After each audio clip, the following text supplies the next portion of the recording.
Yung iba sa inyo guys, pwedeng naka-recover na kayo, no? Kaya nga meron itong lumabas na recovery energy. Pwede na kayong parang naka-recover na kayo dun sa mga problema nyo, sa mga pinagdadaanan nyo. Yung iba sa inyo guys, parang feeling ko nakahinga-hinga na kayo ng maluwag. And parang ngayon, lalo na doon sa mga obligations nyo, kasi yung iba sa inyo parang may mga pinapaaral kayo, parang nakapag-graduate na kayo. Comment down below mga kapiksi. Parang yung iba sa inyo guys, nakapag-graduate na kayo ngayon, and parang makaka-recover na kayo sa mga gastusin.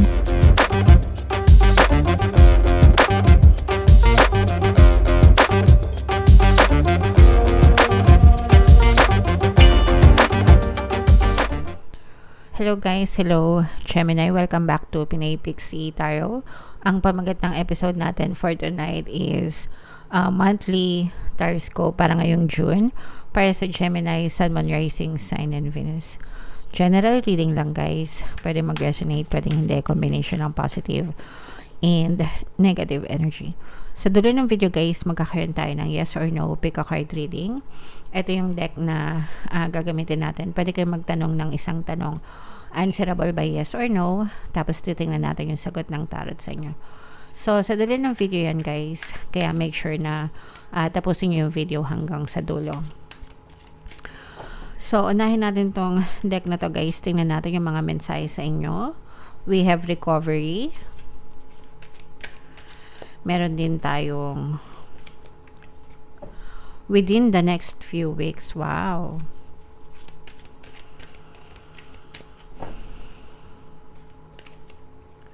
And then meron tayong if you believe, mga kapiksi. Sobrang positive ng mga mensahe para sa inyo guys, no?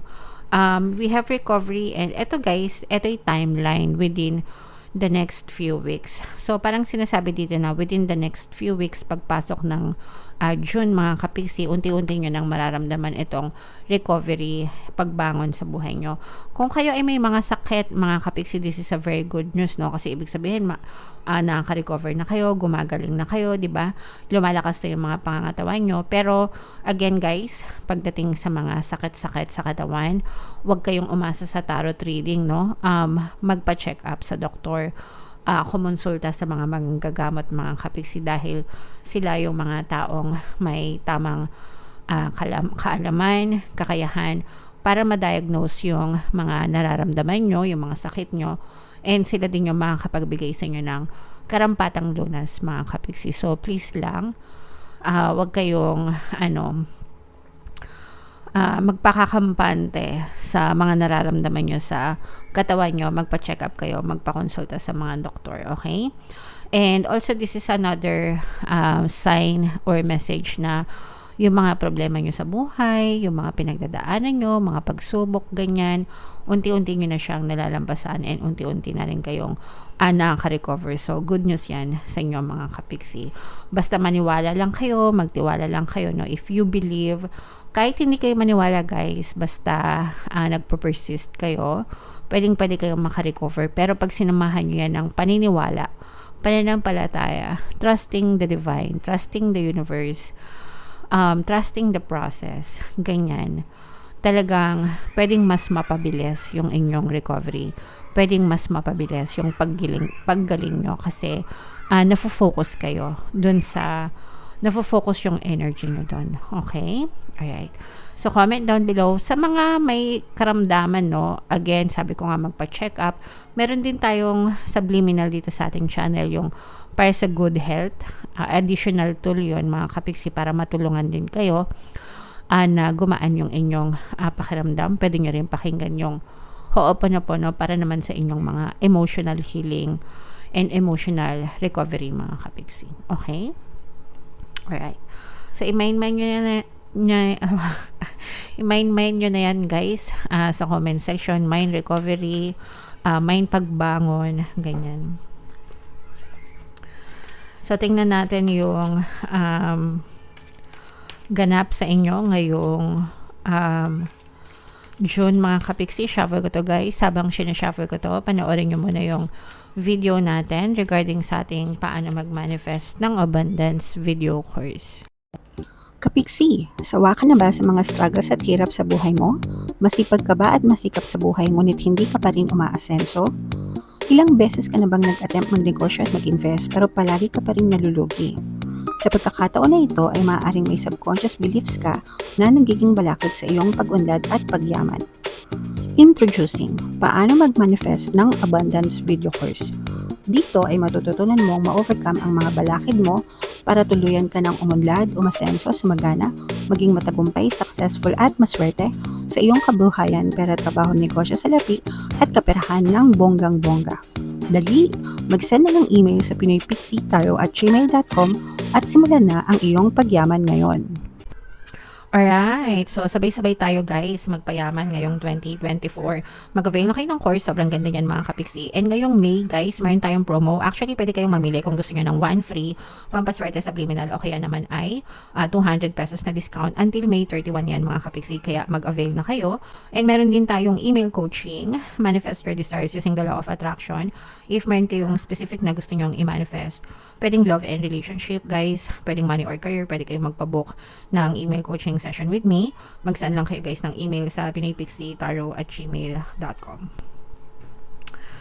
So, Gemini guys, kayo ay represent ng King of Swords sa ating spread. Meron tayong presence dito ng Fire sign, Aries, Leo, Sagittarius, Water sign, Cancer, Pisces, Scorpio. So, for some of you, pwedeng may ganyan kayo sa inyong natal chart. For some of you, you may be dealing with another person na may ganyan sa kanilang natal chart. These are very positive energies. Yung iba sa inyo guys, nasa waiting period kayo, no?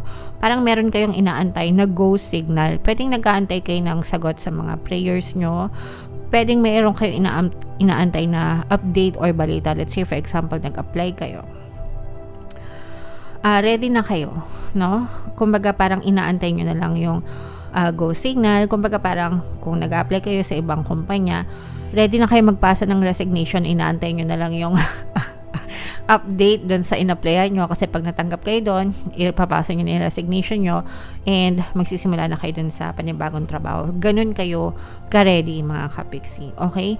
Ganun din sa nag-a-apply sa ibang bansa, parang naka-ready na yung mga placement fee nyo, naka-ready na yung mga show money nyo, tapos parang aantayin nyo na lang na ma-release yung mga update or go signal na o sige, pwede ka na magbayad, pwede ka na makalipad, ganyan.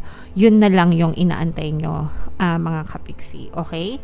Parang ready na kayo guys, ready na kayo sa next step ng buhay nyo, ready na kayo sa next chapter. Yung iba sa inyo guys, pwedeng naka-recover na kayo, no? Kaya nga meron itong lumabas na recovery energy. Pwede na kayong parang naka-recover na kayo dun sa mga problema nyo, sa mga pinagdadaanan nyo. Yung iba sa inyo guys, parang feeling ko nakahinga-hinga na kayo ng maluwag. And parang ngayon, lalo na doon sa mga obligations nyo, kasi yung iba sa inyo parang may mga pinapaaral kayo, parang nakapag-graduate na kayo. Comment down below mga kapiksi. Parang yung iba sa inyo guys, nakapag-graduate na kayo ngayon and parang maka-recover na kayo sa mga gastusin, and right now, parang ready na kayo na kayo naman, kumbaga this time around, sarili nyo naman yung iintindihin nyo, sarili nyo naman yung pagtutuunan nyo ng pansin. Although, hindi ko naman nakikita na pinagdadamutan nyo yung pamilya nyo, kasi for some of you, continue pa rin kayo na nagbibigay ng lahat ng kahit anong may tutulong nyo para sa kanila, pero parang this time, meron ka ng mabibigay sa sarili mo kasi nabawas-bawasan na kahit paano yung paghihirap mo mga kapiksi. Alright? Kaya nga sabi ko sa'yo, ready na kayo. Parang yun yung next, yun yung title natin guys. Ready na kayo guys, ready na kayo sa next chapter ng buhay nyo, ready na kayo sa mga go signal na yan. Kapag ka dumating yan, ready na kayo to move forward mga kapiksi. Maganda din yung inyong relationship, ayan o. Very harmonious din yung relationship nyo. Yung iba sa inyo nagkaroon na ng forgiveness, pagpapatawad. Merong luluhod sa inyo guys, no? Merong luluhod sa inyo, magbibeg ng forgiveness mga kapiksi. Kung meron mang nakasakit sa'yo or meron kayong conflict, parang mga past issues with another person. Air sign energy, fire sign energy, Aquarius, Gemini, Libra, yes. So, yung mga signs na yun mga kapiksi, pero baka may ganun sila sa kanilang natal chart.